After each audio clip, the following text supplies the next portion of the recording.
If you love the sound of words and the human voice, then you're like me. Search some extraordinarily beautiful recordings of short stories on my website, robertedunn.com, in the blog's English category.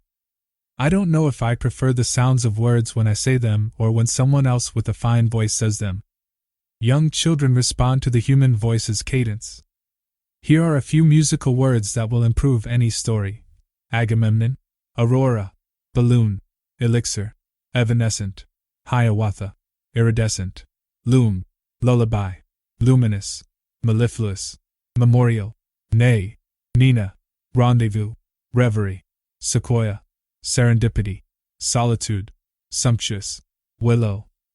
For fun, let's do a little word play with synonyms, homonyms, and homophones. A synonym is a word that is similar in meaning to another word, cat and feline. A homonym is a word having the same spelling or pronunciation as another word but a different meaning and origin. Quail, a noun referring to a bird, and quail, a verb meaning to cringe. A homophone is a word having the same pronunciation as another word but a different meaning, origin, or spelling, new N-E-W, and new K-N-E-W. And here are some strange ways of speaking. Fill in a form by filling it out. An alarm goes off by going on. Now, let's take a serious look at what authors do and how they do it. This section is called Author's Purpose, Attitude, Style, Logic, and Tone. We find these qualities by looking at time, place, vocabulary, and details. 1. Author's purpose. Every author has a purpose. Every time you read a passage, ask yourself first, what was the author's purpose? To inform, to give information about a subject. Authors with this purpose wish to provide facts that will explain or teach something to readers. Example: pain is a normal part of a physical process that lets us know something is wrong. To entertain, to amuse and delight, to appeal to the reader's senses and imagination. Authors with this purpose set out to captivate the audience. Example: yes, I have gained weight. I weighed only 8 pounds when I was born. To persuade, to convince the reader to agree with the author's point of view on a subject. Authors with this purpose give facts, and their main goal is to argue or prove a point to readers. Example: the death penalty is deeply flawed and should be abolished. In summary, to inform is to analyze, clarify, discuss, establish, explain. To entertain is to amuse, delight, frighten. To persuade is to argue for or against, convince, criticize, inspire, motivate a change.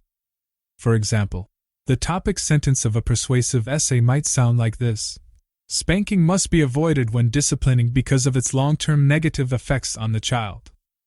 Is the author going to discuss the disadvantages of spanking? Is the author going to argue against spanking? Is the author going to make fun of those who use spanking as a means of discipline? One can infer that the words must and negative indicate the author's point of view is against spanking. The phrase long-term effects indicates that the details will be organized as a list of effects. Conclusion: the author is going to argue against spanking as a means of discipline. 2. Author's attitude.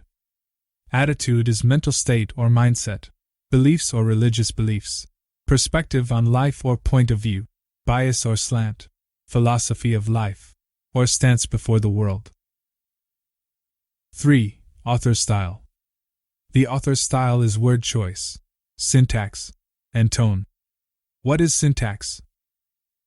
It is sentence structure. There are 3 kinds of sentences: simple, compound, and complex. A simple sentence is one complete thought containing a subject and a verb and might have an object and modifiers. Example: I walked home. A compound sentence is a sentence with more than one subject or predicate, which is a verb and some other words explaining what the subject is doing. Example: the cat is sleeping in the sun. Here, sleeping in the sun is the predicate. A compound sentence is two or more complete thoughts connected by conjunctions, such as and, or but. Example: I cherish all my books, but one of them stands out from the rest. A complex sentence is an independent clause, which is a complete thought and can stand alone, joined by dependent clauses, which cannot stand by themselves. Example: whenever it rains, I wear my yellow coat. Note that a reader's mood is different from an author's tone. Mood is the feeling the reader gets. How do you feel when you read the passage? We will look at author's tone in a minute. 4. Author's logic, logos. Logic. Logic is sound reasoning. Logical thinking in stories calls for a structure, for relationships between facts, and for a chain of reasoning that makes sense. Ethos refers to authorities or studies that are quoted or cited. Facts or figures of speech. Does the author present facts without opinion, or does the language used include figures of speech, such as metaphors and similes, which create imaginative things that are not literal or logical? Two things need to be mentioned at this point. Deductive reasoning. Deductive reasoning uses information from a large set and applies that information to any member of that set. Inferences. We all use reason to draw inferences. An inference is a conclusion based on evidence and reasoning power. Look for evidence. When we think logically, we are using reasoning consistently to reach a conclusion. 5. Author's tone. The author's attitude is expressed in tone. Tone is what the author, not the reader, thinks and feels about the subject. What the reader thinks/feels about the subject is referred to as the mood. A work can have more than one tone. The tone could be serious and humorous at the same time. Tone is set by the place and time and by the choice of vocabulary and details. It is the atmosphere the author has created. There are many types of tone. Here are some important ones. While you read what is written, ask yourself what is the tone of a passage. Look at the place, time, vocabulary, and details. Examples. 1. Objective is impartial. It does not show any feelings for or against a topic. Therefore, it is unbiased or neutral.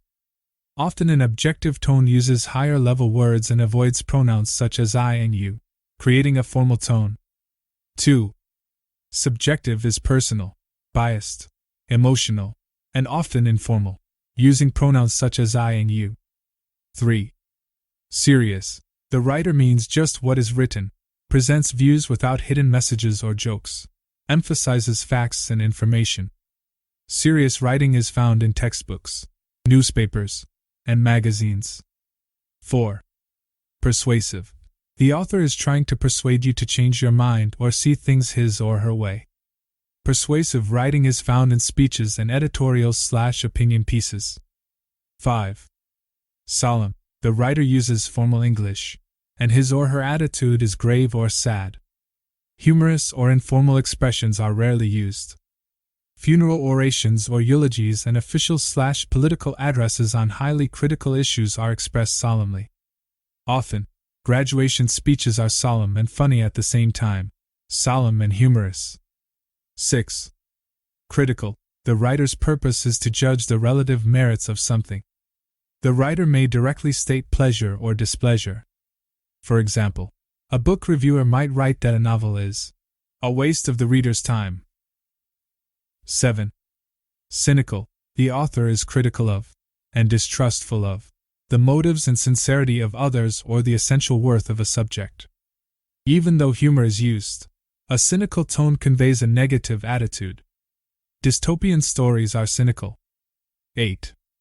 Humorous. It entertains by focusing on comical situations. A humorous story may be funny, joking, or foolish. Humor can point out someone's foolishness or even stupidity, but in a gentle way. Examples are plays, comedies, diaries, past experiences, and travelogues. 9. Satirical. Satire is criticism or disapproval expressed in hopes of promoting change. It often ridicules some aspect of human behavior. The target may be an individual or group with a specific ideology of which he or she disapproves. Satire often uses humor or wit that is subtle, not obvious. It can be a novel or a short story.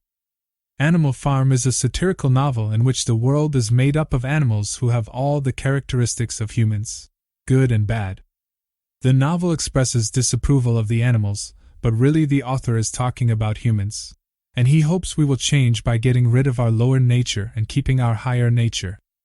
10. Sarcastic. Sarcasm is criticism which is purposefully harsh and bitter. The word sarcasm originates from the Greek verb meaning to tear flesh. When using a sarcastic tone, the writer is intent upon tearing apart the person or thing under discussion. Even when remarks appear to be funny, they mock or deride. This can be found in comedic skits making fun of politicians. 11. Ironic. While one view is stated, another view is put forth. That concludes Lesson 2. Return next time for more about writing and writing well.